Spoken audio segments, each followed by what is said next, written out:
Shalom, shalom, bien-aimés du Seigneur. J'espère que tout le monde se porte bien. Je suis là aujourd'hui encore pour partager avec toi un thème très important qui, depuis quelques jours, vraiment est dans mon cœur. Je sens que l'Esprit de Dieu vraiment est en train de m'encourager par rapport à ça. Je vais le partager avec vous parce que certainement que certains d'entre vous passent aussi par la même chose. Et le thème d'aujourd'hui, c'est que faire quand les promesses de Dieu ne s'accomplissent pas ou quand on sent qu'elles tardent à s'accomplir. Bien-aimé du Seigneur, tu as certainement reçu des songes dans ta vie. Et même pour l'année 2022, certainement que tu as eu des prophéties, ou bien soit tu as eu des prophéties de la part d'hommes de Dieu, femmes de Dieu, des personnes, des pères spirituels. Et nous avons pratiquement fini le premier trimestre de l'année et ça a l'impression de ne pas prendre forme. L'ennemi peut commencer à te parler, te dire non, en fait, est-ce que tu as vraiment entendu Dieu? Est-ce que tu penses que c'est le Seigneur qui est passé cette personne pour te parler? Est-ce que toi-même tu es convaincu? Ou même te mettre le doute dans le cœur. Est-ce que tu crois vraiment qu'il y a quelque chose de ce genre que Dieu veut faire avec toi? Mais je vais te dire aujourd'hui, reste tranquille, le Seigneur est en train de travailler même quand tu ne vois pas. Donc, tu as reçu la prophétie. Certainement que tu as cru, tu as approprié cette prophétie ou cette révélation, cette parole de connaissance. Tu l'as acceptée, tu as cru que c'est à toi que le Seigneur veut parler. Donc, la foi est la première étape est accomplie. Donc, la deuxième étape, c'est que tu t'es dit, OK, qu'est-ce que je peux faire pour que ça commence à se manifester dans ma vie? Certainement que tu as commencé à entreprendre ou à faire des choses selon la prophétie ou l'orientation que le Saint-Esprit t'a donnée. Et aujourd'hui, tu te rends compte peut-être que ça ne va pas à l'allure que tu pensais que ça allait vraiment se manifester. Les amis, notre Dieu n'est pas un menteur. Ce qu'il dit, il l'accomplit. Prends courage, frères et sœurs. Ce que ton Dieu te dit, ne le fera-t-il pas? Il n'est pas un homme pour mentir, ni le fils d'un homme pour se repentir, et nous le savons. Donc, ce que le Seigneur m'a mis à cœur de partager avec toi, c'est que déjà avant que tu ne naisses, Dieu avait déjà tracé un plan pour ta vie. Ces choses, peut-être qui t'ont été révélées dernièrement, c'est maintenant que tu as été disposé pour les entendre. Ce sont il y a très longtemps que ces choses avaient été déjà décidées par le Seigneur.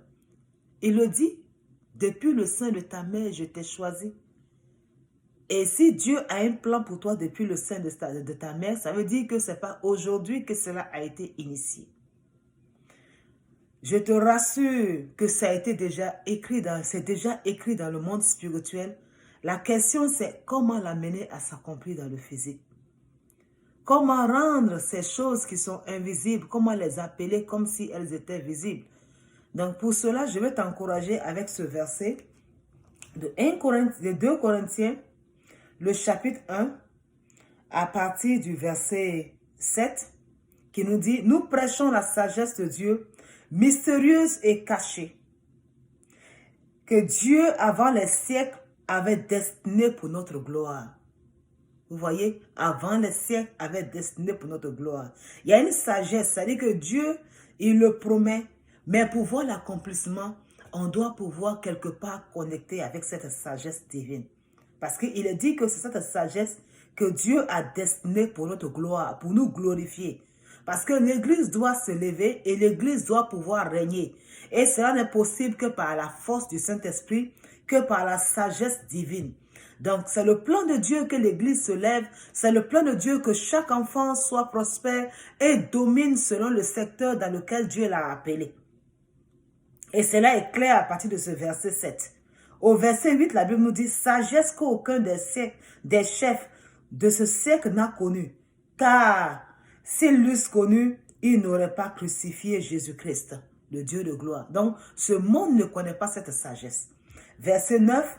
Mais comme il est écrit, ce sont des choses que l'œil n'a point vues et que l'oreille n'a point entendues et qui ne sont point montées au cœur de l'homme, des choses que Dieu a préparées pour ceux qui l'aiment.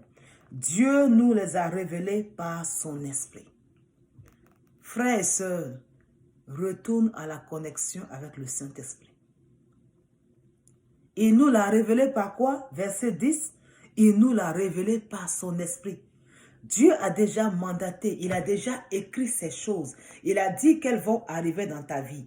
Il te les a révélées, ou par toi, ou par un père spirituel, ou une mère spirituelle. Maintenant, il dit que ces choses, il nous les révèle par l'esprit. Pourquoi voulons-nous faire ces choses? Pourquoi voulons-nous atteindre nos objectifs? Ou atteindre les objectifs que Dieu a dit qu'il va atteindre à travers nous sans son esprit? On ne peut pas y arriver. Sans lui, nous ne sommes rien, il le dit clairement. Et si tu t'étais éloigné de sa voie, retourne à ton Seigneur. C'est lui qui a la stratégie.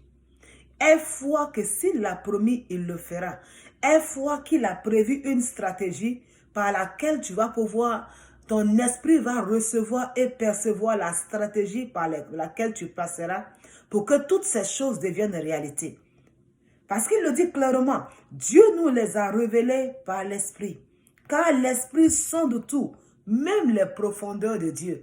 Donc ces choses sont déjà écrites dans ton livre, dans les cieux. Et ton esprit au travers de la prière. Et j'encourage ici tous mes frères et sœurs qui parlent déjà en langue à en faire une habitude. À en faire une habitude. Et ceux qui n'ont pas encore reçu cela, à demander au Seigneur, parce que je vous le dis, frères et sœurs, c'est une arme puissante pour le chrétien pour saisir les choses que le Seigneur a déjà réservées, qui sont déjà vérités dans le monde spirituel et qu'on doit appeler dans ce monde physique. Donc, si tu ne parles pas encore en langue, demande cela au Seigneur. Commence à prier, commence à faire, commence à retourner à la connexion avec le Saint-Esprit. Et si tu le fais, je te le promets, le Saint-Esprit va te révéler les détails, le quand et le comment, à travers des songes. Il va commencer à te détailler les choses étape par étape. Que le Seigneur te bénisse. Je voulais juste partager cela rapidement et j'espère que ça t'encouragera. Partage et que sois béni encore et on se voit dans une autre vidéo. Merci.